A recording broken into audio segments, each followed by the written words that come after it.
Bismillahirrahmanirrahim. Wal maqalatul ashrun, dan maqalah yang ke-20. Qala, telah berkata siapa an-nabiyyu sallallahu alaihi wasallam, baginda Nabi sallallahu alaihi wasallam, yang bagi sepatutnya ayat lagu yang dituntut bagi siapa? Lidakhili fil masjidi, bagi orang yang memasuki masjid. Orang yang memasuki masjid itu hendaknya, sepatutnya dia menjaga 10 adabnya. Ashrul khisalih, ada 10 adab yang harus dia jaga. Awaluha, adapun yang pertamanya, yaitu ayyata'ahada khuffaihi aw na'laihi, hendaknya ia menjaga kebersihan dari sepatu atau sandalnya. Khuf itu sepatu yang menutupi mata kaki, ya, sampai mata kakinya tertutup, terus di atasnya itu lebih baik lagi, dan bahannya tidak tembus air. Bahannya tidak tembus air, itu khuf. Jadi kalau kaos kaki yang terbuat dari wol itu bukan khuffain, jadi tidak bisa dikatakan khuffain. Nanti sambungannya dengan bab fikih tentang mengusap khuffain, ya, ketika dalam perjalanan tidak perlu melepas khuffain. Nah, itu nanti.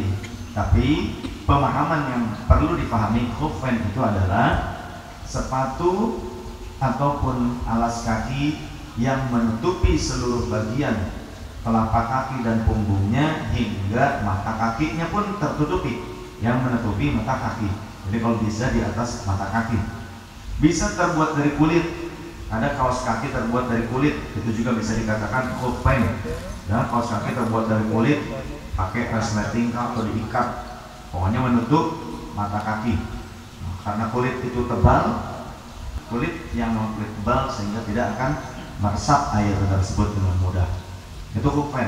Sepatu tentara, PDL, sepatu polisi yang panjang, yang tinggi, juga itu termasuk khuffain. Kalau na'lun itu sandal, sandal ada talinya, ya, dijepit. Ayaqulluman minan najasati li alla taqa'a fil masjid, yakni jangan sampai membawa sandal dan sepatu masuk ke dalam masjid yang ada najisnya. Jangan sampai ada najisnya. Makanya kalau sandal dan sepatu dari luar jangan dipakai di dalam masjid. Oh, ngapain juga pakai sandal dan sepatu di dalam masjid? Kalau kita ke Masjidil Haram, seringkali kita akan melihat petugas kebersihan itu menggunakan sepatu karet. Sepatu karet khusus untuk di bagian dalam Masjidil Haram. Kenapa? Karena lantainya itu dari marmer, dan kemudian jarak berjalannya di dalam pun itu cukup jaraknya itu, ya, jaraknya bisa, kalau berkeliling-keliling bisa jauh. Artinya jarak langkahnya itu sangat banyak sekali jumlah langkah kaki di sana. Dan kebanyakan para petugas kalau nggak pakai alas kaki terbuat dari karet, sepatu untuk perenang, ya, ada sepatu yang biasanya untuk di pantai ataupun untuk renang, ada terbuat dari karet. Nah, itu ada, saya punya, kalau saya buat olahraga kalau di dalam rumah. Nah, pakai sandal tersebut atau pakai sepatu karet tersebut, itu banyak para petugas Masjidil Haram menggunakannya di dalam masjid. Yang penting tidak membawa najis. Yang penting tidak membawa najis. Karena dulu juga ada riwayat hadis para sahabat sholat menggunakan khufnya, membawanya ke dalam masjid, tapi mereka sudah meyakini bahwasannya itu tidak membawa najis. Tapi baiknya kalau kita dari luar pakai sandal sepatu, ya dibuka, karena bagian dalam masjid sekarang kan bersih, ya kan, bagian dalam masjid sekarang bersih, walaupun tidak membawa najis, tapi ternyata kotor, belok, ada debu, lumpur, akhirnya juga akan menjadi kotor di dalam masjidnya. Itu juga tidak boleh, tidak bagus. Jangan, itu tidak ada. Tetap kita perlu ada, lebih baik sudah sandal dan sepatunya. Kalau memang kalau di Masjidil Haram kan sandal sepatu tidak mungkin disimpan di luar. Kalau simpan di luar langsung disapu sama petugas kebersihan, dimasukkan ke dalam tong sampah. Ya, kita nyari-nyari kemana, nggak ada. Ini ada yang nyuri, ada yang ngambil. Kalau di kampung saya sandal disimpan depan masjid biasa aja, masih ada. Kok ini di Masjidil Haram ada pencuri ya? Nah, itu berarti nggak gaul, ya. Pada saat mau berangkatnya tidak ikutan manasik, jadinya seperti itu. Asal daftar saja. Makanya yang mau hajian, yang mau umroh, ilmunya itu jauh-jauh waktu, termasuk pada saat di bandara bagaimana, pada saat di pesawat bagaimana. Jangan asal begini urutan umrohnya saja, tapi bagaimana dalam pelaksanaan rentetan perjalanan dari berangkat sampai pulang nggak dijelaskan. Nah itu juga kasihan. Kemudian selain daripada menjaga alas kakinya supaya tidak membawa najis ke dalam masjid, wa ayyabda'a birijlihil yumna, yang kedua hendaknya kita kalau memasuki masjid, musalla ke majelis ke, hendaknya diupayakan mendahulukan kaki kanan yang masuk terlebih dahulu. Bukan cuma masjid saja, jadi inda dukhulil masjid wa kulla mahallin syarifin, dan segala tempat yang mulia hendaknya kita masuknya kanan dulu. Jadi kalau ke majelis juga memasuki batas gerbang majelis, memasuki bismillahirrahmanirrahim, salam ya, bismillah, seperti itu. Sedangkan kalau kita keluar dari masjid, kalau keluar wa ayyanzi'ana ala hulis, kalau melepas sendal, kalau melepas sendal nih ya, kalau melepas sendal selayaknya ketika kita mencapai pintu, yang dilepas itu yang kiri dulu kalau sendal, kalau melepas sendal. Tapi kalau memakai sendal yang kanan dulu. Jadi pas kita melepas sendal, kaki kiri melepaskan sendal dulu. Tapi kalau memakai sendal itu dibalik, dipakai dulu yang kanan. Nah, gitu ya.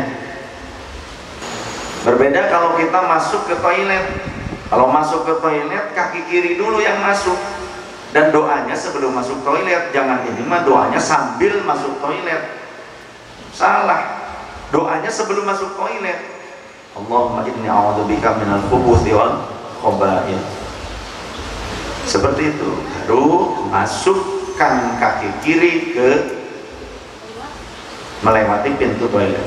Seperti itu cara. Tapi kalau keluarnya kebalik. Kalau dari toilet, keluarnya itu kanan dulu. Kalau dari toilet, keluarnya kanan dulu. Nah, bedanya dengan masjid seperti itu.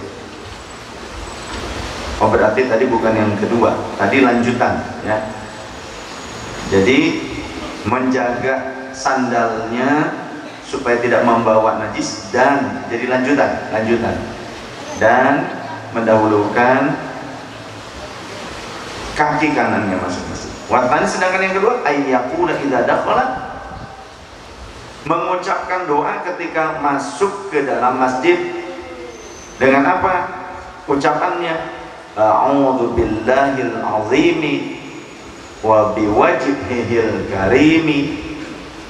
A'udzu billahil azimi wa biwajhillahil karimi wa sultanihil qadimi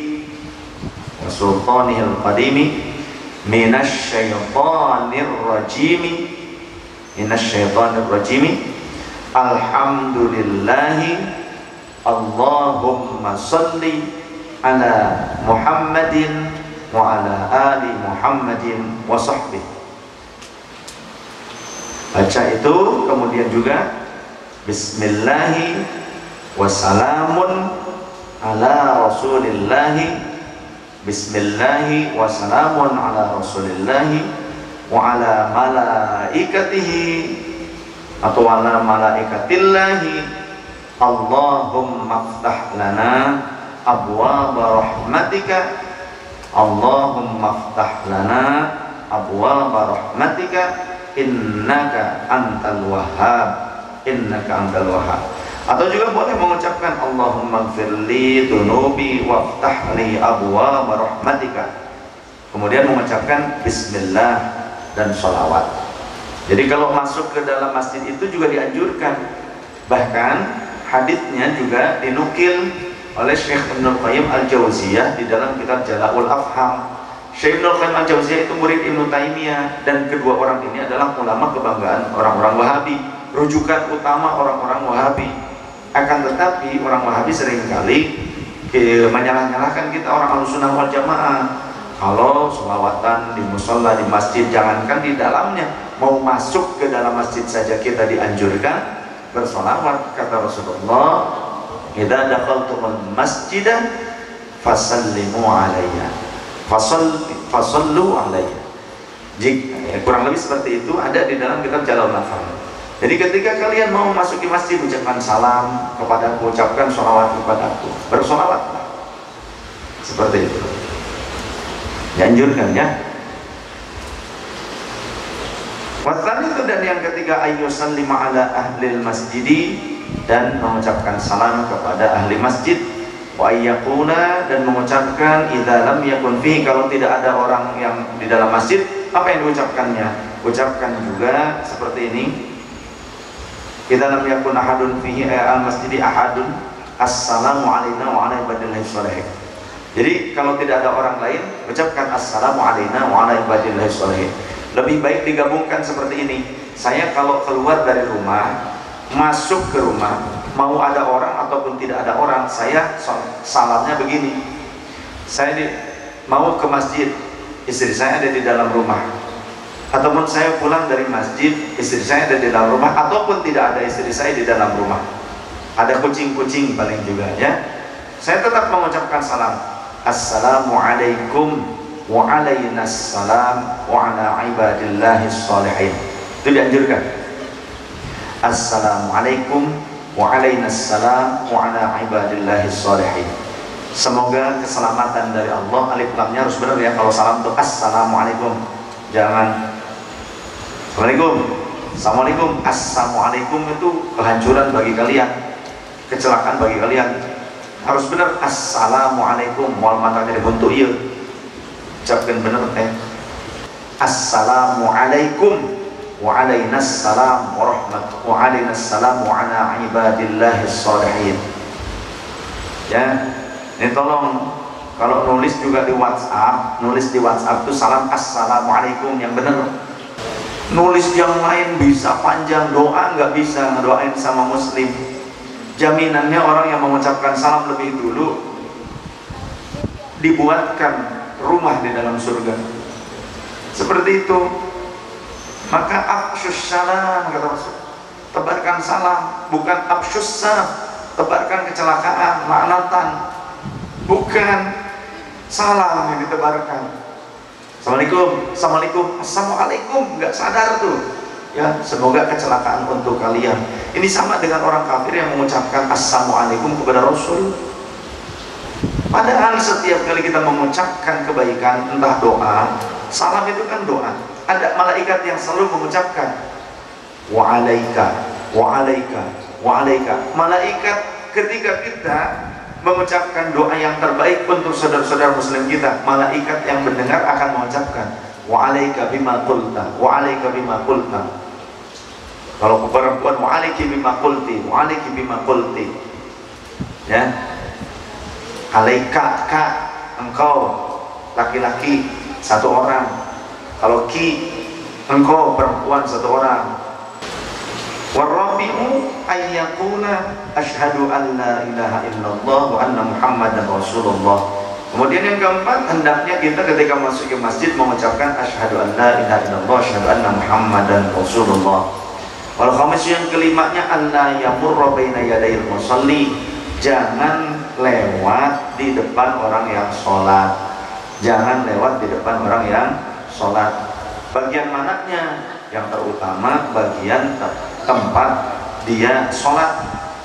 Sholat itu kan juga ada sujudnya. Artinya jangan sampai kita berjalan kaki lewat di tempat sujud orang lain di area itu.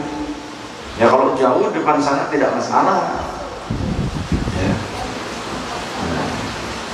Tapi kalau sekiranya area sujudnya itu kemudian ada space sedikit renggang untuk sutroh, sutroh itu pembatas, maka area yang sedikit tersebut, kalau kita bisa mencari jalan yang lain, carilah jalan yang lain.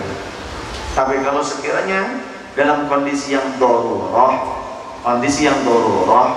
maka tidak mengapa Di sini keterangannya awalnya fayahrumul murur baina yadayil musalli wa satratuhu salatun sahihuhu fi i'tiqadil musalli walau naflan wa illam yajidil marru tariqan akhara haitsu lam yaqsir al musalli wa yujuzul mururu idza qarra ilaihi liinqadhi nahwi ghariqin 'ala al mu'tamadi bal naqala al imam 'anil a'immah jawazahu Imam Ahmad yakni jawazahu illam yajid tariqan wa hadha dha'ifun amma in qasara al musalli bi an shalla fi mahallin yaghlibu fihi al mururu dhalika al waqta kal matafi aw taraka furjatan fi saffi qaddamihi fahtija lil mururi baina yadayhi lisaddiha fala yahrumu wa in ta'addadat as-sufufu.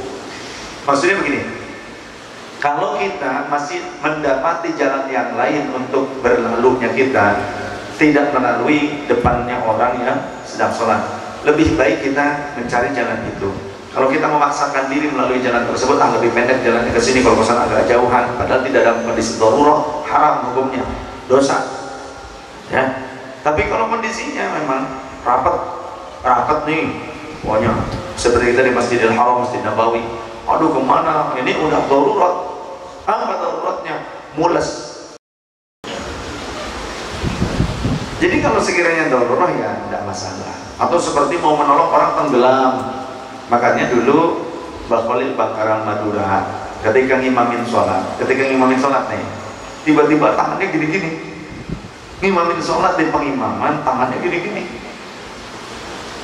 lagi ngimamin sholat. Ngapain kata jamaahnya? Gak ngerti tapi gak berani protes karena kealiman daripada Mbah Khalil Bangkalan.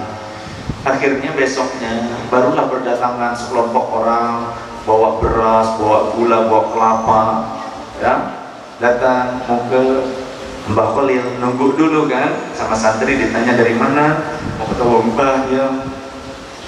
Ada perlu apa kira-kira? Ini kemarin kami hampir tenggelam, terombang ambing pada saat kami berlayar, nelayan ternyata mencari ikan di laut. Nah, alhamdulillah diselamatkan oleh Hadratus Syekh Mbah Khalil. Kami mau berterima kasih. Santri-santri menyaksikan hal itu, kemudian diterima oleh Mbah Khalil, tapi suruh pulang cepat-cepat. Kenapa? Takut nanti jadi viral lah, kalau sekarang viral. Nah, seperti itu kan caranya. Maka kondisi tangan beliau seperti itu berkali-kali, kondisi darurat menyelamatkan orang lain. Nah, karomahnya beliau dari tempat yang jauh mampu meraih orang yang harus ditolong. Ini dasarnya juga di dalam hadits qudsi yang sahih, bahwasannya kata Allah, fa idza ahbabtuhu, jika aku sudah mencintai hambaku, kuntu sam'ahul ladzi yasma'u bih, aku akan menjadi pendengarannya dia di mana ia mampu mendengar sesuatu yang tidak bisa didengar oleh telinga pada umumnya. Wa basarul ladzi yubsiru bih, aku akan menjadi pandangan matanya di mana ia mampu memandang sesuatu yang tidak mudah dipandang oleh mata pada umumnya.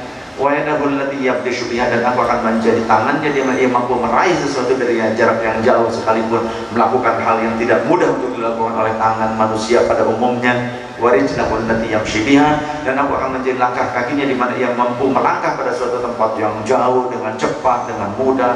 Nah, itu wali seperti itu. Karena apa? Wa idza sa'alani la'u'tiyannahu, karena kalau waliku meminta kepadaku aku kasih. Wa idza sta'adani, kalau dia meminta perlindungan kepadaku aku lindungi. Maka jangan jauh dari para wali.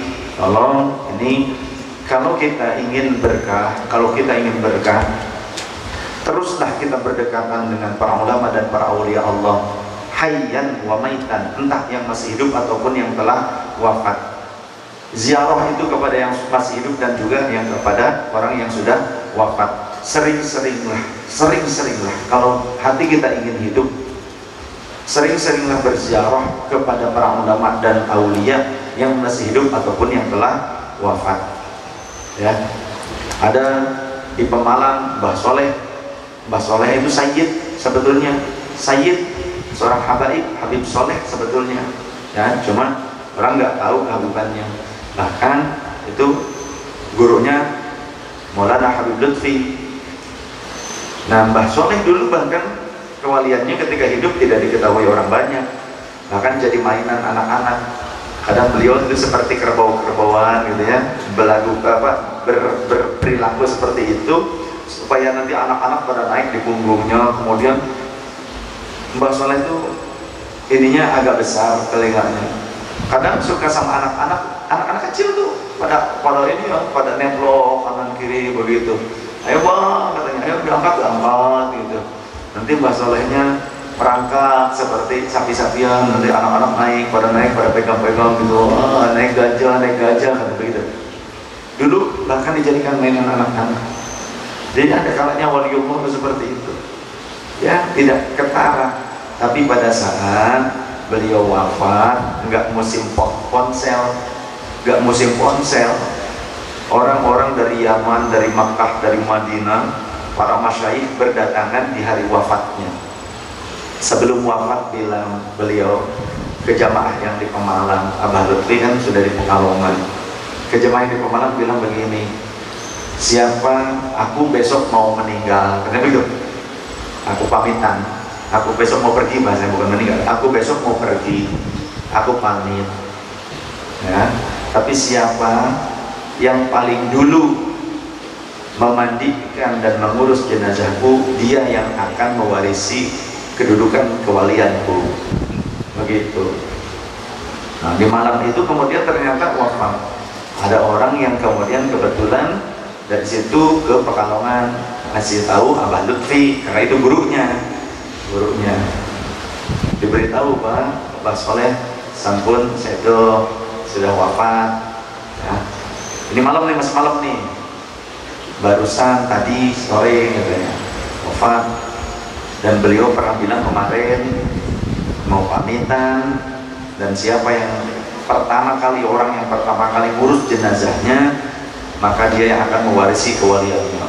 Abah Lutfi sempat waktu itu katanya, sempat terpancing gitu, sudah rapi mau berangkat, sadar Abah begitu, sadar wali mati kok senang gitu begitu ya, malah mau istilahnya memperebutkan kedudukan kewalian. Abah langsung taubat di situ, Abah istighfar, langsung masuk lagi, gak jadi berangkat, mandi bersih benar-benar, kemudian sholat taubat. Nangis Abah, justru lulus. Orang yang mengejar kedudukan kewalian Mbah Soleh nggak lulus. Karena apa? Wali meninggal senang, saking apa ingin kewaliannya, berarti nggak punya adat gitu. Apalagi kalau ngaku murid. Kita lanjutkan adab masuk masjid dan juga tempat-tempat mulia, termasuk ke majelis, ke musholla. Kalau ternyata tadi lewat, kalau ada orang yang sholatnya itu di cek Sunda mah jajalanan itu tempat orang hilir mudik ya, memang area tempat orang hilir mudik, jalan umum lah. Di masjid itu kan juga ada area, kalau Masjid Nabawi, Masjidil Haram kan ada bagian umum untuk orang jalan kaki, dikasih karpet karpet karet khusus untuk orang jalan kaki. Nah, sholat di tempat itu. Nah, kalau ada orang lain lewat di depan orang itu yang sholat, sedangkan dia sholatnya di tempat orang berjalan kaki, maka yang lewat tadi tidak dosa. Sholat di jalanan, batu rek keluar hese, rek masuk hese, ya udah kelewat-lewat tuh di depannya, maka yang lewat itu tidak dosa. Karena yang salah orang yang sholat di tempat berjalannya orang-orang umum. Wasadisu alla ya'mala fil masjid bi'amali dunya. Kemudian berikutnya yang keenam, jangan sampai melakukan urusan-urusan duniawi di dalam masjid. Seperti apa? Ka'an yabi'a aw yashtariya. Kalau di masjid nih, jangan sampai jualan di dalam masjid ya.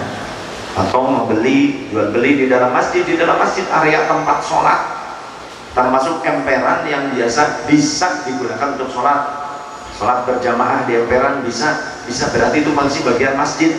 Jangan sampai ya di tempat yang biasa orang melaksanakan sholat di masjid itu, seperti kalau Masjid Agung kan emperannya juga banyak orang yang melakukan sholat di situ, maka itu juga tidak boleh. Beda dengan area luar, ya, area luar bangunan masjid, luar emperan masjid.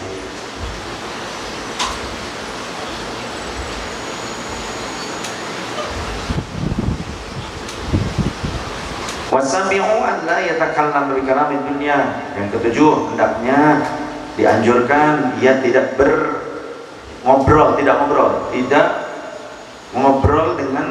obrolan duniawi.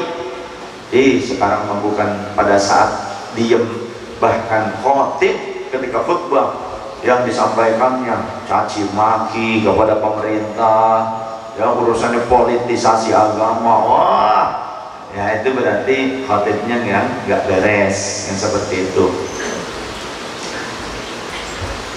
Kemudian menyanyikan nyanyian-nyanyian yang dhalatin, nyanyian-nyanyian yang menyesatkan, nyanyian-nyanyian umum yang nggak karuan urusan dunia. Pokoknya mau nyanyian-nyanyian percintaan apa urusan dunia, nah itu tidak boleh. Nah, kecuali nasihat-nasihat, pujian kepada Allah, pujian kepada Rasul, tidak apa-apa, ya, zikir doa isinya tidak apa-apa.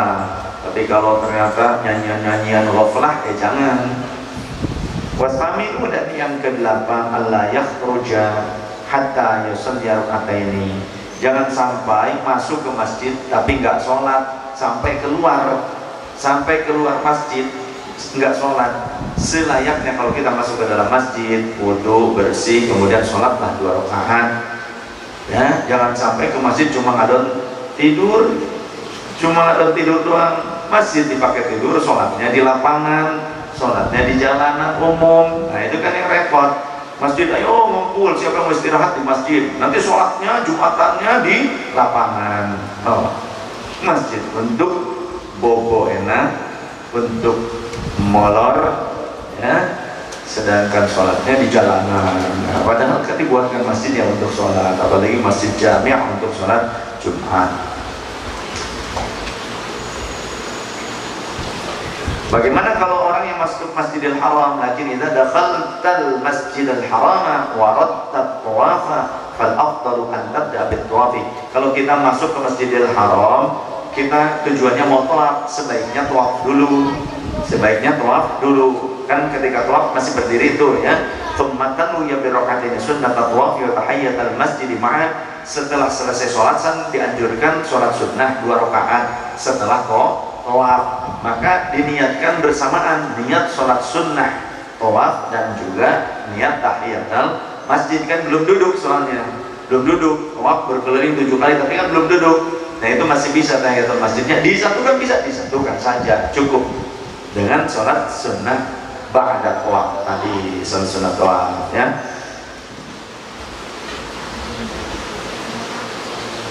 Watasi'u, yang ke-9, Allah yadkhula illa biwudu'in. Sebaiknya masuk ke masjid itu juga punya wudu. Masuk masjid itu sebaiknya punya wudu. Wa yundabu liman lam ya'ti bitahiyyati ayyakula 4 marratin. Dan disunahkan bagi orang yang memasuki masjid tapi tidak melakukan sholat tahiyatul masjid, hendaknya diganti dengan mengucapkan subhanallah walhamdulillah wala ilaha illallah akbar sebanyak 4 kali. Maka fatandati an karahatu bidzalika wa hadha haitsu lam yatayassar lahu al-wudu' fil masjid qabla tulil fardhi wa illa fala yakfi dzalika li taqsirihi bi tarkil wudu'i ma'a tayassuri. Maka kalau melakukan hal itu, maka hilang kemakruhan. Karena kalau kita masuk tidak sholat sunnah tahiyatul masjid, makruh, ya. Langsung saja sholat gitu. Kecuali sedang dilaksanakan sholat fardu berjamaah, langsung kita ngikut sholat berjamaah. Wal ashiru, adab yang ke-10-nya, ayyakuna idza qama subhanaka allahumma wa bihamdika asyhadu an la ilaha illa anta astaghfiruka wa atubu ilaik. Kalau kita berdiri untuk pergi, untuk meninggalkan masjid, hendaknya kita mengucapkan subhanakallahumma wa bihamdika asyhadu an la ilaha illa anta nastaghfiruka wa natubu ilaik. Kenapa? Karena di dalam riwayat Imam At-Tirmidzi dari Rasulullah sallallahu alaihi wasallam annahu qala, sesungguhnya Rasulullah bersabda, man jalasa fi majlisin wa kathura fihi laghatuhu, siapa orang yang duduk di dalam satu kumpulan, di dalam satu tempat, siapa yang duduk di suatu tempat sedangkan banyak ghaflahnya, banyak omong kosongnya, banyak obrolan-obrolan biasa ya, yang ghaflah, lalai dari Allah Ta'ala, faqala qabla an yaquma min majlisihi dzalik, hendaknya kemudian orang tersebut mengucapkan kalimat ini sebelum dia berdiri dari tempat duduknya tersebut. Apa yang diucapkan? Subhanakallahumma bihamdika asyhadu an la ilaha illa anta astaghfiruka wa atubu ilaik illa ghafarallahu lahu ma kana fi majlisi dzalik. Tiada lain kecuali Allah akan mengampuni kelalaian yang ia lakukan di majelis tersebut. Jadi kalau kita kumpul dimanapun, beres pada saat mau berdiri, ucapkan doa kafaratul majelis tadi ya. Kemudian juga boleh diakhiri dengan subhana rabbika rabbil izzati amma yasifun wa salamun alal mursalin walhamdulillahi rabbil alamin. Karena apa? Karena dari Sayyidina Ali radhiyallahu anhu beliau berkata, man ahabba ayyaktala bil mikyalil awfa falyakul akhir majlisihi aw hina yaqumu subhana rabbika rabbil izzati amma yasifun wa salamun alal mursalin walhamdulillahi rabbil alamin. Siapa saja yang menyukai ditakar dengan takaran yang lengkap oleh Allah, maka hendaklah dia mengucapkan di akhir duduknya atau ketika ia bangun dari duduknya, subhana rabbika rabbil izzati amma yasifun wa salamun alal mursalin walhamdulillahi rabbil alamin.